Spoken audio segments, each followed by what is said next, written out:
You talk about net worth including the value of a person's home. How realistic is this if you consider that if someone wants to realise that asset, they may make themselves homeless? The net worth can only be realised when they die or go into a care home or when they downsize. That's true to an extent, but you can get equity release schemes. So you can get access to a chunk of your equity. If you've got, say, a lot of money in bricks and mortar, but you're not particularly liquid, then there are some equity release schemes around that you can draw down on. What advice would you give elderly people for equity release? Don't give up the ownership of your home. Do it on a traditional mortgage basis. The reversion-type schemes where you sell your house and continue to live in it remove all sorts of flexibility. So it's much easier, if you're going to do it, to take the money and just pay off a rate of interest on it or let it accrue.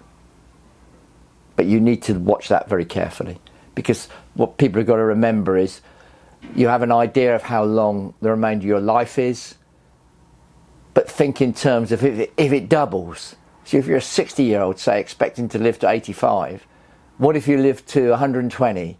Bear that in mind when you're planning. So when looking at assets for various debt calculations, shouldn't you include those that create no income?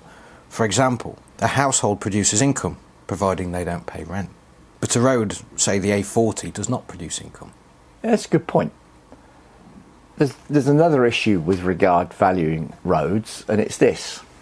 The road goes on the government's balance sheet at how much it costs to build, which means the more expensive, less efficiently laid road goes on the balance sheet as a higher value than the road that was laid cheaper and more efficiently.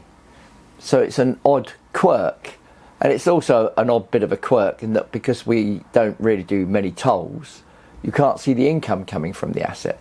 But clearly it has a value because people travel on the road, and therefore it helps the economy function.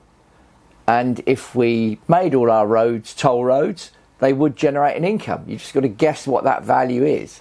So the way in which government assets tend to be valued is based on their cost of putting in the first place.